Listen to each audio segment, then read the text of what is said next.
नमस्कार। Life mission प्रस्तुत करता है दादाजी के साथ बापूजी की ब्रिज यात्रा। शिवावतार भगवान लकुलिश जी यानी दादाजी ने स्वामी कृपालवानंद यानी बापूजी को बंबई में अपने साथ 1.25 वर्ष रखकर योग दीक्षा दी। फिर दादाजी बापूजी को ब्रिज यात्रा कराने अपने साथ मथुरा ले गए।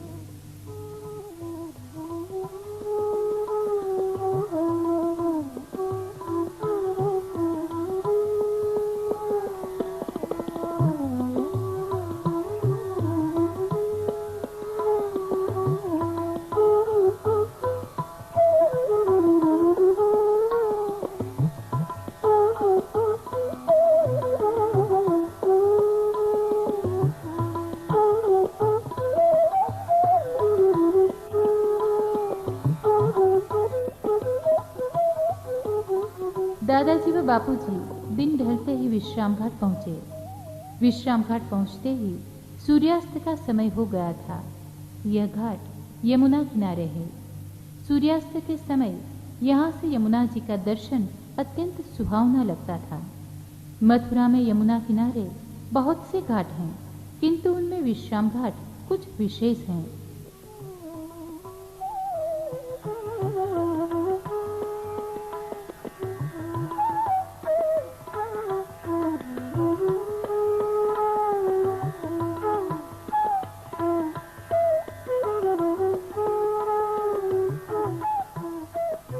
भगवान श्री कृष्ण ने मथुरा में कंस का वध किया था। इस प्रसंग की एक लोकोक्ति है कि कंस वध की थकान और अशुद्धि दूर करने के लिए भगवान श्री कृष्ण और बलराम जी ने मथुरा के स्थान पर स्नान किया था और विश्राम भी किया था। इस कारण इस स्थान का नाम विश्राम घाट पड़ा। दादाजी व बापूजी ने भी लंबे सफर पश्चात के परिश्रम और अशुद्धि दूर करने के लिए विश्राम घाट पर यमुना जी के पवित्र जल में स्नान किया और रात को विश्राम घाट पर ही रहने का निश्चय किया।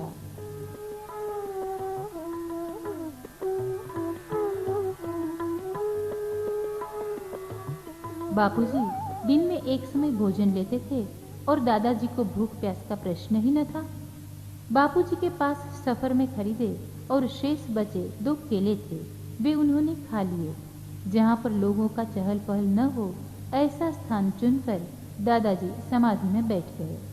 बापूजी ने भी एक दीवार के साथ जहाँ ठंड न लगे ऐसी जगह सोने के लिए पसंद की और नाम स्मरण करते करते निद्राधीन हो गए।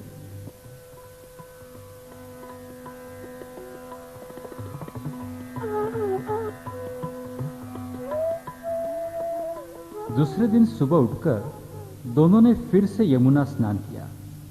सूर्योदय होने पर वहीं से निकलकर दादाजी व बापूजी द्वारकाधीश के मंदिर गए। मथुरा में द्वारकाधीश का बहुत विख्यात मंदिर है। यह वैष्णवों का विशेष यात्रा धाम माना जाता है। यह मंदिर बहुत भव्य है और इसमें स्थापित भगवान श्री द्वारकाधीश की प्रतिमा भी भव्य है। यह मूर्ति चतुर्भुज है, यानी भगवान ने 4 भुजाएं धारण की हुई हैं। मंदिर का सभाखंड भी बड़ा विशाल है। वहां सुबह से ही दर्शनार्थियों की भीड़ एकत्रित थी। दादाजी व बापूजी ने 15 मिनट तक शांत चित्त से भगवान के दर्शन किए। बंसियां बजावे बिंद्रावन में, बंसियां बजावे बिंद्रावन में, सांवरा ऐसी धूम। उसके पश्चात बाहर खुले चौक में आकर एक तरफ जहां पर चहल पहल न हो वहां पर बैठ गए। दादाजी अपना अंगोछा बिछाकर जरा ऊंचे चबूतरे पर बैठे और बापूजी उनके समीप थोड़ा नीचे बैठे। मंदिर से निकलने के पश्चात दादाजी और बापूजी एक तरफ चलने लगे। वे थोड़ी देर में एक शिव मंदिर के पास पहुंचे। मंदिर अंदर से बहुत बड़ा था। दर्शन के बाद दादाजी लगभग 10 मिनट तक भगवान के समक्ष ध्यानस्थ बैठे रहे। बापूजी ने भी वहां बैठकर शांति से जप किया। बापूजी को पुजारी से ज्ञात हुआ कि यह रंगेश्वर महादेव का मंदिर है। ध्यान से उठकर बाहर के चौक में बैठ गए। बापूजी भी उनके पास बैठे। दादाजी ने दृष्टि घुमाकर देख लिया कि उनकी बातें सुनने वाला आसपास में कोई नहीं है। तत्पश्चात उन्होंने बापूजी को योग का गूढ़ रहस्य समझाया। यहाँ से दोनों ने भगवान श्री कृष्ण का जन्मस्थल कंस के कारागृह की ओर प्रस्थान किया। मथुरा में एक पुराना स्थान है जिसे कंस के समय का कारागार माना जाता है। लोगों की ऐसी मान्यता है कि कंस ने इस कारागृह में भगवान के माता पिता को कैद रखा था। लोगों ने इतिहास की स्मृति के रूप में इस स्थान पर श्री कृष्ण जन्म स्थान बनाया है। श्रद्धालु यात्री उसके दर्शन करने के उपरांत ही ब्रिज यात्रा का आरंभ करते हैं। दादाजी और बापूजी ने भी इस स्थान के दर्शन से ही यात्रा का आरंभ किया। वहां से दोनों ने गोकुल की ओर प्रस्थान किया। पिताजी वसुदेव जी भगवान श्री कृष्ण को कंस से बचाने के लिए टोकरी में सुलाकर यमुना नदी पार करके गोकुल में श्री नंद बाबा के घर ले गए थे। यात्रा धाम के रूप में गोकुल का बहुत महत्व है, क्योंकि श्री कृष्ण ने समस्त बाल लीला गोकुल में ही की थी। यह सब बाल लीलाओं की स्मृति श्रद्धालुओं के मन में ताज़ा करने वाले प्राचीन और पवित्र स्थान गोकुल में हैं। दादाजी व बापूजी ने गोकुल में पुराने और नए मंदिरों के दर्शन किए और भगवान की बाल लीलाओं के साथ जुड़े हुए थोड़े से स्थानों को देखकर सूर्यास्त के समय रमण रेती नामक स्थान पर पहुंचे। रमण रेती का वातावरण अत्यंत शांत था। यह ऐसी जगह है जहां साधक व सन्यासी घास की पर्णकुटियां बनाकर साधना करते हैं। वे जब विचरण के लिए जाते हैं तब खाली पर्णकुटी में कोई दूसरा साधक आके ठहर सकता है। ऐसी ही एक खाली पर्णकुटी दादाजी ने ढूंढ ली और बापूजी को सीधे वहां पर ले गए।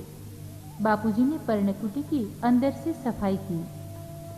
सुना रे सावरा ऐसी धुन सुना रे दोरो बावरी बन को जन में दोरो बावरी बन को जन में बंसिया बजा रे बिंदिरा बन में।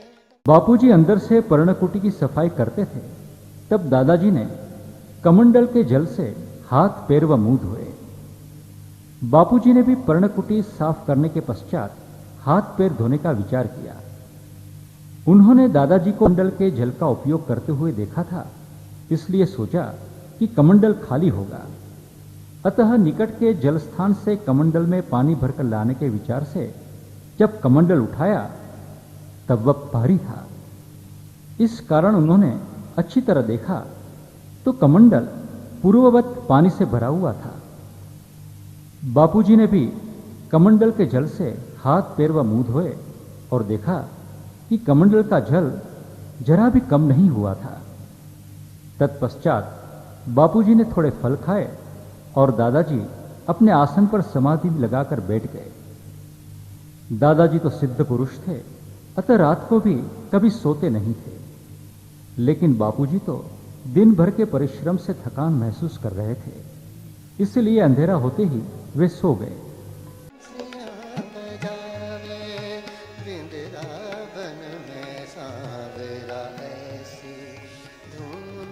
दूसरे दिन नित्य कर्म से निवृत्त होकर दोनों यात्रा के लिए आगे बढ़े। वे लोवन और मानसरोवर की यात्रा करके प्रसिद्ध तीर्थ वृंदावन की तरफ आगे बढ़े। मानसरोवर से वृंदावन जाना हो तो यमुना पार करके जाना पड़ता है, लेकिन नाव दिखाई नहीं दे रही थी। बापूजी सोच रहे थे कि नदी किस तरह पार की जाएगी। इतने में प्रवाह के नजदीक पहुंचकर दादाजी ने अपना अंगोछा पानी की सतह पर बिछा दिया और बापूजी की तरफ देखते हुए कहा, चल तू अंगोछे के ऊपर चढ़ जा। बापूजी जरा हिचकिचाए कि अगर वो अंगोछे पर चढ़ेंगे तो अंगोछे के साथ स्वयं यमुना के तल में पहुंच जाएंगे, लेकिन बापूजी दादाजी की असाधारण शक्तियों से परिचित थे, अतः डरते डरते एक पैर अंगोछे पर रखकर उस पर चढ़े। दूसरे ही क्षण उनके मन का संदेह दूर हो गया, क्योंकि अंगोछा पानी में लेश मात्र भी भीगा नहीं था। वह लकड़ी के पट्टे के समान सख्त होने के कारण डूबता भी नहीं था। बापूजी को लगा कि स्वयं पानी पर तैरते हुए लकड़ी के ये डोंगे पर खड़े हैं। दादाजी ने अपना एक हाथ बापूजी की तरफ बढ़ाया। बापूजी ने दादाजी की कलाई पकड़ रखी। फिर दादाजी पानी की सतह पर चलने लगे। उनके साथ बापूजी के अंगोछे का डोंगा भी यमुना की सतह पर सरकने लगा। सावरा ऐसी धुन सुनावे, दोरू बावरी बन कूंजन में, दोरू बावरी बन कूंजन में बंसियां बजावे, बिंद्रावन में बंसियां बजावे।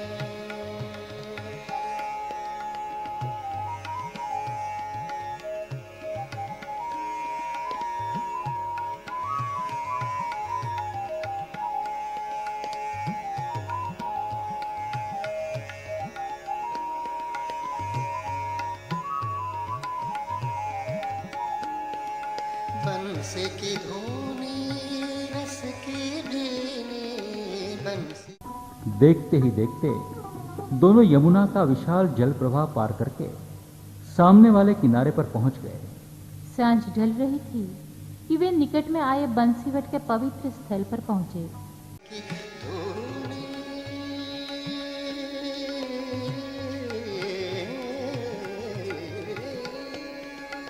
बंसी की धूनी रस की भीनी, बंसी की धूनी रस की। यह स्थान वृंदावन क्षेत्र में आता है।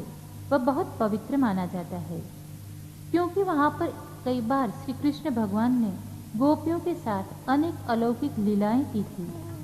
इस भूमि का जल व मिट्टी भगवान श्री कृष्ण के चरणों के पुनीत स्पर्श से पवित्र हो गई। गोकुल, नंदगांव, गिरिराज, मथुरा, मधुवन इत्यादि स्थानों पर भगवान ने लीलाएं की थी। इस प्रकार वैष्णव भक्तों की दृष्टि से वृंदावन श्रेष्ठ माना जाता है। वृंदावन में भी अनेक पवित्र स्थल हैं, किंतु उनमें से बंसीवट का महत्व सबसे अधिक माना जाता है। बंसीवट की छाया में भगवान ने श्री राधा जी के साथ रोमांचक रास लीलाएं की थी। अतः वहाँ की मिट्टी अत्यंत पवित्र और मुक्तिदायक मानी जाती है। तत्पश्चात दोनों निकट के एक मंदिर में गए। बापूजी की धारणा थी कि वृंदावन वैष्णवों का यात्राधाम होने के कारण कोई कृष्ण मंदिर होगा, किंतु मंदिर में दर्शन करने के पश्चात पता चला कि यह शिव मंदिर था। बापूजी को एक दर्शनार्थी से ज्ञात हुआ यह गोपेश्वर महादेव का मंदिर है। आरती समाप्त हुई तब वे दोनों बाहर आए। बापूजी ने पूछा, कृष्ण धाम में यह शिव मंदिर कैसे? तेरी कोई भूल हुई है, जरा फिर से दर्शन करके आ। बापूजी पुनः दर्शन करने के लिए गए तब श्री कृष्ण की मूर्ति दिखाई दी। बापूजी को अत्यंत आश्चर्य हुआ। उन्होंने अपनी आंखों को मसलकर अच्छी तरह से देखा और विश्वास हो गया यह कृष्ण की ही मूर्ति है। जब वे वापस आए तब दादाजी ने उनको सस्मित पूछा, क्यों, अंदर क्या था? भगवान श्री कृष्ण की मूर्ति थी। स्वामी, अभी भी तो भ्रम में है, जा फिर एक बार दर्शन करके आ। बापूजी फिर से मंदिर में गए। फिर आश्चर्य हुआ। इस समय उन्होंने लिंग व मूर्ति दोनों को साथ साथ प्रतिष्ठित हुए देखा। बापूजी बाहर आए तब दादाजी ने प्रश्न किया, क्या है, लिंग या मूर्ति? दोनों। तू भी कमाल है, हर बार अलग अलग बात करता है। अब अंतिम बार दर्शन करके आ। बापूजी मंदिर में गए तब प्रथम बार जिस शिवलिंग के दर्शन हुए थे वही दिखाई दिया। अतः वह दादाजी के पास आकर बोले, गुरुजी, मैं सही हूँ, इस मंदिर में शिवलिंग प्रतिष्ठित हैं। तब तो श्री कृष्ण भगवान की मूर्ति कहाँ से दिखाया था? मेरी बुद्धि के पास इसका कोई जवाब नहीं है। स्वामी, ईश्वर के सब स्वरूपों का महत्व समान है। तुझे आज सच्चे एकेश्वरवाद का सिद्धांत बतलाता हूँ। मैंने तुझे श्री राधा पुरुषोत्तम भगवान के स्वरूप की सेवा करने का आदेश दिया है, फिर भी भगवान शिव को भी इष्ट रूप समझना व लिंग की सेवा करते रहना। हरि व हर अभिन्न है। इस तरह बातचीत के पश्चात दादाजी समाधि में बैठ गए और बाबूजी सो गए। पद यात्रा के तीसरे दिन प्रातःकाल से वृंदावन के मंदिरों के दर्शन करने का कार्यक्रम आरंभ हुआ। इस पवित्र तीर्थ में छोटे बड़े मिलाकर लगभग 5000 मंदिर हैं। वैष्णव भक्तों का यह सर्वश्रेष्ठ यात्राधाम है। प्रत्येक वैष्णव को जीवन में एक बार तो वृंदावन की यात्रा करने की इच्छा होती है। दादाजी व बापूजी ने इस पवित्र तीर्थ धाम में श्री रंग जी, श्री गोविंद जी, श्री बांके बिहारी जी, श्री राधा वल्लभ जी, श्री मदन मोहन जी इत्यादि प्रसिद्ध मंदिरों के दर्शन किए। कैसी घाट का दर्शन किया व बिहार घाट पर यमुना जी के पवित्र जल में स्नान किया। जितना हो सका उतना भगवान श्री कृष्ण की लीलाओं की जगहों के भी दर्शन किए। तत्पश्चात दोनों ने गिरिराज श्री गोवर्धन की ओर प्रयाण किया। वहां जतिपुरा में श्री गोवर्धन का मुख है ऐसा माना जाता है। वैष्णव भक्त ऐसा मानते हैं कि इस मुख के दर्शन करने से गिरिराज के दर्शन हो गए। दादाजी व बापूजी ने श्री गिरिराज जी के दर्शन किए।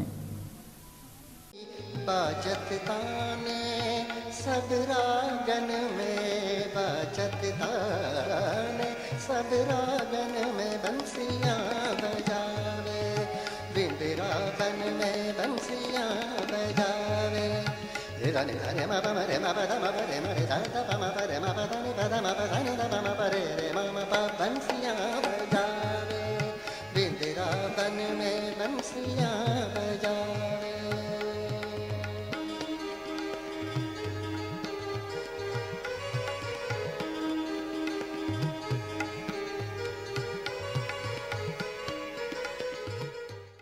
और जतिपुरा में ही रात को रुके। चौथे दिन जतिपुरा से निकलकर गोवर्धन, दान घाटी, गैवरवन और कामवन होकर बरसाना पहुंचे। बरसाना राधा जी का पीहर माना जाता है। राधा जी के पिता का नाम वृषभानु था। उनके नाम से गांव का नाम अपभ्रंश होते होते बरसाना बना होगा ऐसा प्रतीत होता है। ऐसा भी कहा जाता है कि वहां पर राधा जी का महल भी है। तेरी मधुरी सुनते सखीरी, तेरी मधुरी मधुरी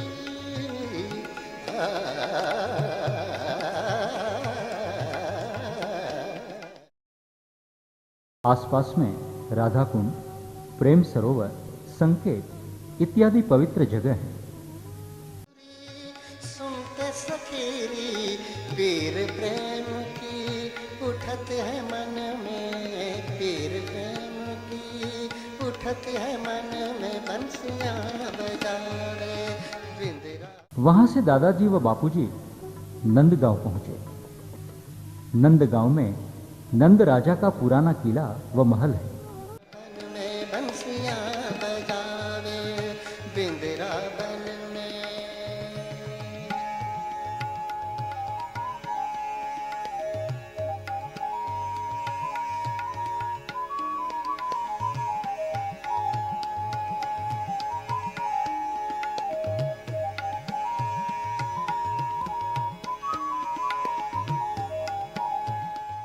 दादाजी व बापूजी ने नंदगांव के पवित्र स्थल और मंदिरों के दर्शन किए और रात में वहां पर ही रुके। दादाजी व बापूजी की ब्रज यात्रा यहाँ संपन्न होती गई। जय भगवान।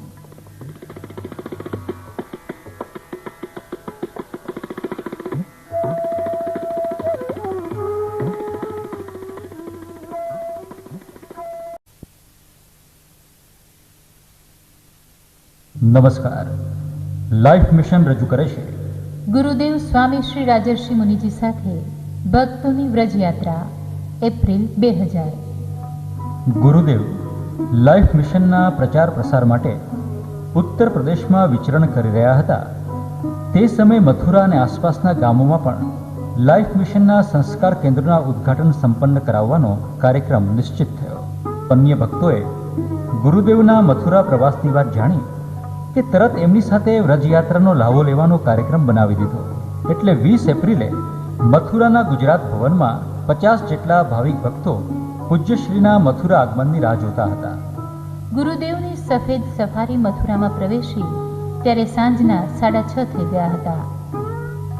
મોટર ઊભી રહેતા જ શ્રી સદગુરુદેવ કી જયના નારા ગુંજી ઉઠ્યા। સૌને દીર્ઘ પ્રતીક્ષાનો આખરે અંત આવ્યો।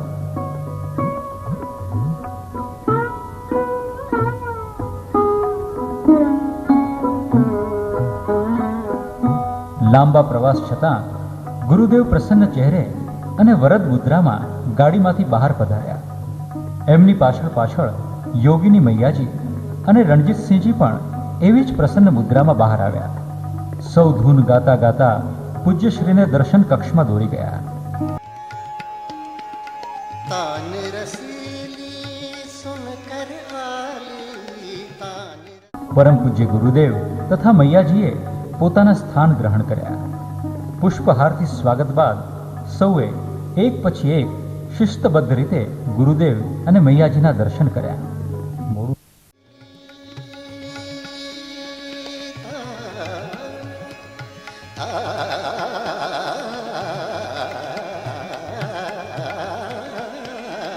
तान रसीली तान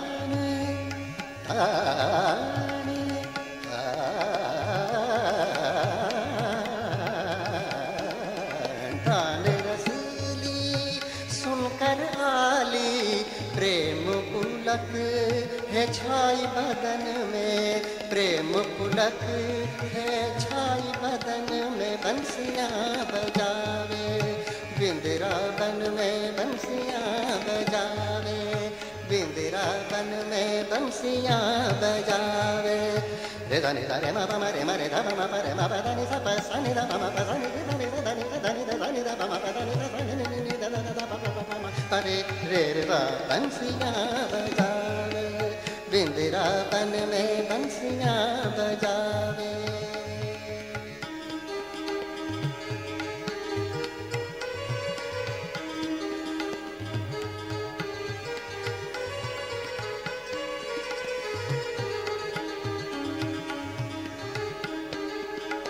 मुरली मनोहर धरे वो धर पे मुरली मनोहर मुरली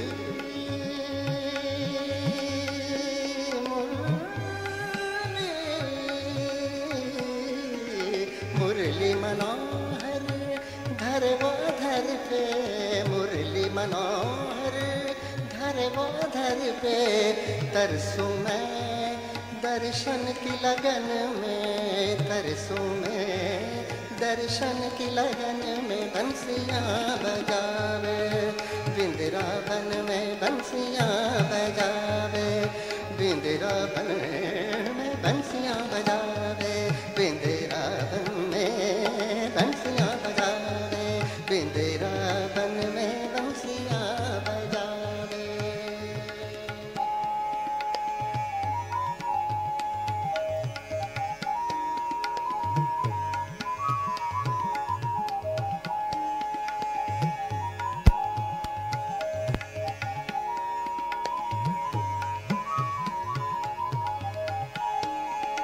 सांवरी सूरत दिल में बसी है सांवरी सूरत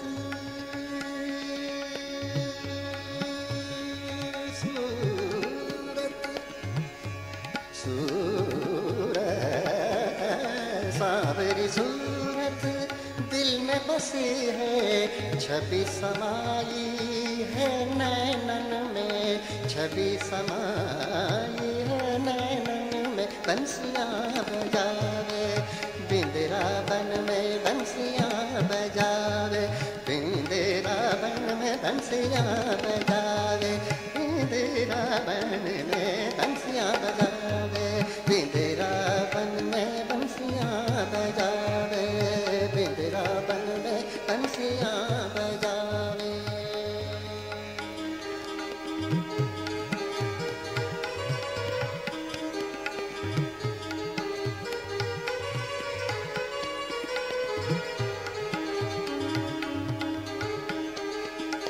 राजर्षि सब होश भुलाया राजर्षि सब होश भुलाया राजर्षि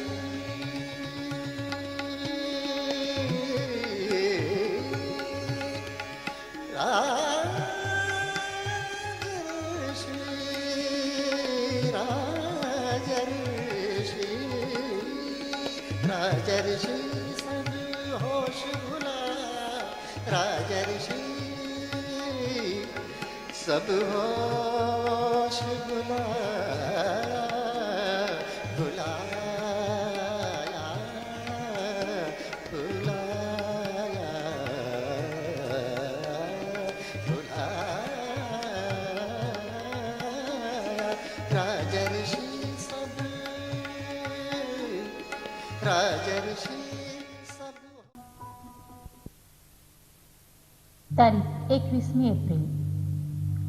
સવારમાં ગુરુદેવની આરતી તથા દર્શનનો કાર્યક્રમ પૂર્ણ કરી શ્રી યમુનાજીના દર્શન માટે વિશ્રામઘાટ જવા નીકળ્યા. होश भुलाया लाज काज सब छूट गए क्षण में लाज काज सब छूट गए क्षण में बंसियां बजावे वृंदावन में बंसियां बजावे वृंदावन में सांवरा ऐसी धुन सुनावे सांवरा ऐसी धुन सुनावे दोरू बावरी बन को जन में दोरू बावरी बन को जन में बंसियां बजावे वृंदावन में बंसियां बजा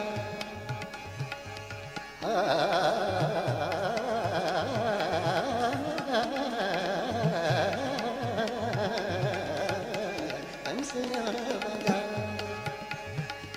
बंसियां बजावे बंसियां बजावे वृंदावन में बंसियां बजा रे रे रे रे मा मा रे मा रे मा मा रे मा रे मा मा रे मा मा रे मा मा रे रे मा मा मा मा मा मा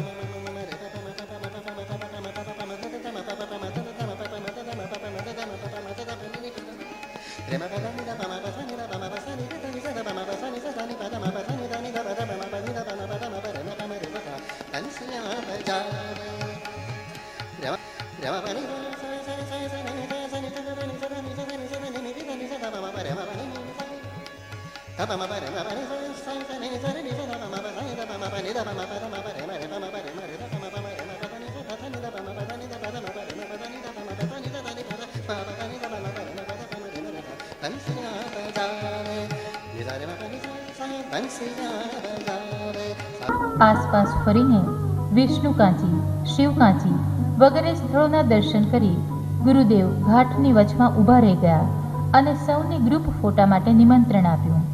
ગુરુદેવનું નિમંત્રણ મળતાં જ બધા ચપોચપ ગુરુદેવ અને મૈયાજીની આસપાસ ફોટા માટે ગોઠવાઈ ગયા. फोटो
પછી સૌ શ્રી દ્વારિકાધીશજીના મંદિરે પહોંચ્યા.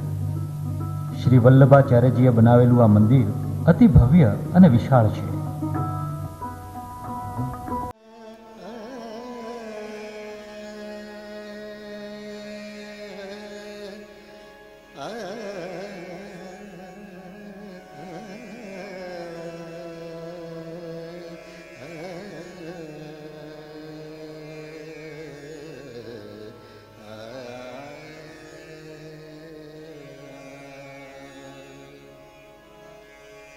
बन बन ढूंढूं मैं बन बन ढूंढूं मैं बन बन. મંદિરના ચોકમાં ઓફિસ છે. ઓફિસના વહીવટદારે પૂજ્યશ્રીનું સ્વાગત કરી ઉપરનું ઓઢાડી પ્રસાદ આપ્યો.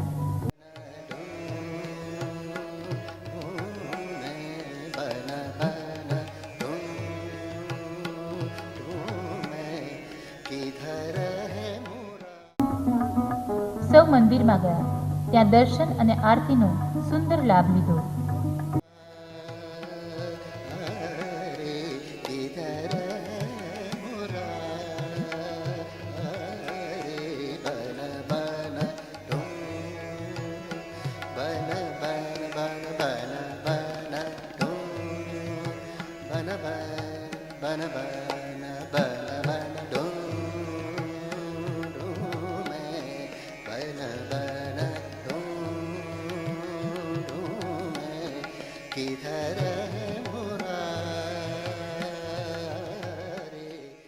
શ્રી દ્વારકાધીશજીના દર્શન બાદ સૌ રમણ રેતી જવા પોતપોતાના વાહનમાં બેઠા.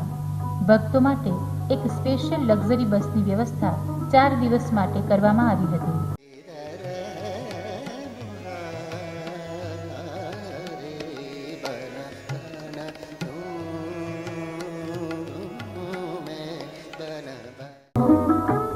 વ્રજ યાત્રામાં રમણ રેતીના દર્શનનું ઘણું મહત્વ છે. ભગવાન શ્રી કૃષ્ણે બાલ્યાવસ્થામાં અહીં ગોપ ગોપીઓ સાથે લીલા કરી હતી. તેથી અહીં રેતીમાં આળોટવાથી ભગવાનની ચરણરજ અડ્યાનો આનંદ અને સંતોષની લાગણી ભક્તો અનુભવે છે. રમણ રેતીના દર્શન કરી સૌ ગોકુળ પહોંચ્યા.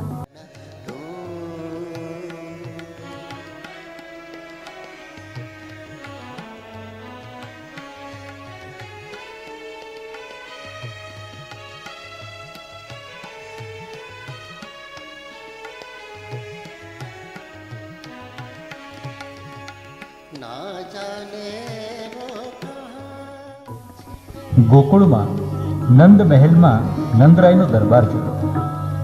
શ્રી વસુદેવજી જન્મ પછી ભગવાન શ્રી કૃષ્ણને ટોપલામાં મૂકી યમુના પાર કરીને અહીં નંદ આવાસમાં યશોદા મૈયા પાસે મૂકીને યોગ માયાને લઈ ગયા હતા.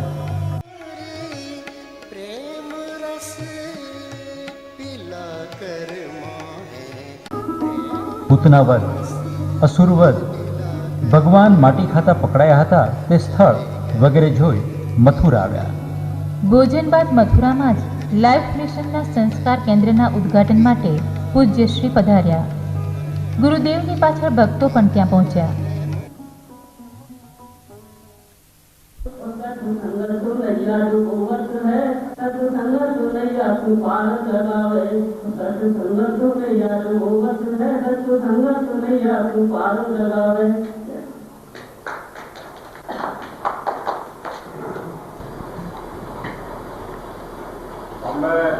हमारे बीच में उपस्थित आदरणीय श्री रमेश संजय कुमार जी से अनुरोध करता हूँ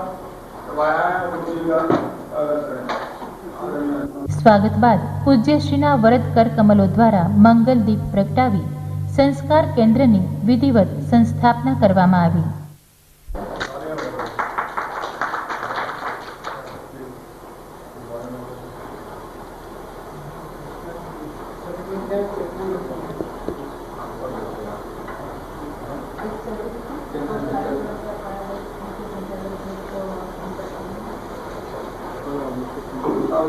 गुरु जी यहाँ के मुख्य संचालक को अपने कर कमलों से सर्टिफिकेट प्रदान करेंगे. आदरणीय गुरु जी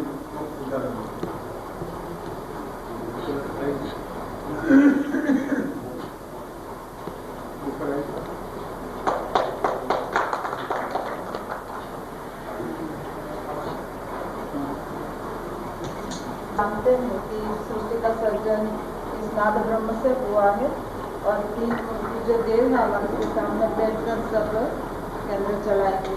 और दूसरा एक स्वरूप है, ये भगवान शंकर जी का 28वां अवतार है, लकुली शिव भगवान.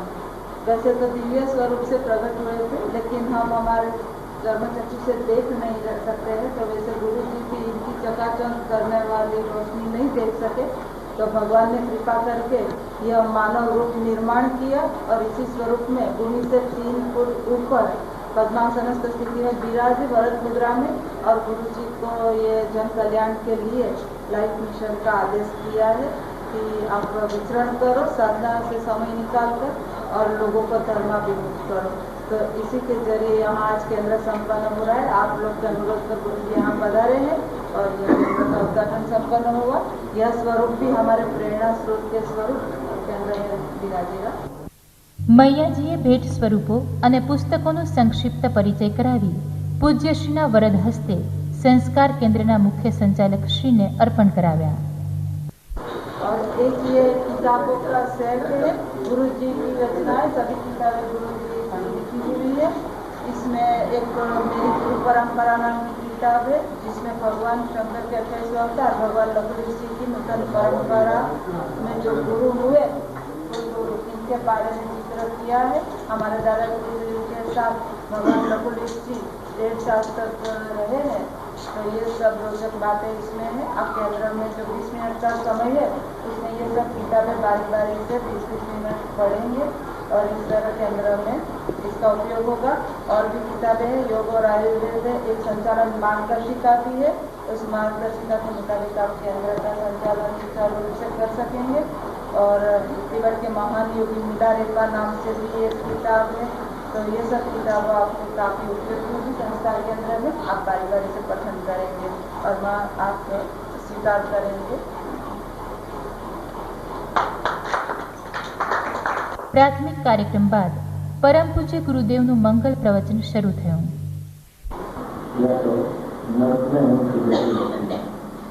लेकिन ये सब अधोगति है. मनुष्य बने हैं तो हमारे जीवन का ध्येय ऊर्ध्वगति का होना चाहिए और हमारे आत्मा की ऊर्ध्वगति कैसे होती है ये भी बताते हैं. ऋषि मुनि कहते हैं कि मनुष्य के लिए 4 पुरुषार्थ हैं. अर्थ पुरुषार्थ, काम पुरुषार्थ, धर्म पुरुषार्थ और मोक्ष पुरुषार्थ. प्रथम 2 पुरुषार्थ है अर्थ पुरुषार्थ और काम पुरुषार्थ. ये मनुष्य के लिए गौण पुरुषार्थ है, क्योंकि ये 2 सामान्य पुरुषार्थ है. सामान्य इसलिए है कि सब जीव ये 2 कार्य तो कर सकते हैं. अर्थ पुरुषार्थ का मतलब होता है हमारा पेट भरना, हमारे शरीर को टिकाना, हमारे जीवन को संभालना, मृत्यु से बचाना. और काम पुरुषार्थ का मतलब होता है बाल बच्चे पैदा करना, हमारे वंश को आगे बढ़ाना. ये 2 पुरुषार्थ सामान्य है. क्यों? ये 2 पुरुषार्थ तो पशु पक्षी की पतंग भी कर सकते हैं. पशु भी अपना पेट भर लेते हैं, अपना रक्षण कर लेते हैं और बाल बच्चे पैदा कर लेते हैं. हर जीव इतना तो कर लेता है और मनुष्य भी इतना ही करेगा जब तक वो जीव अन्य जीव के हिसाब से बराबर रहता है.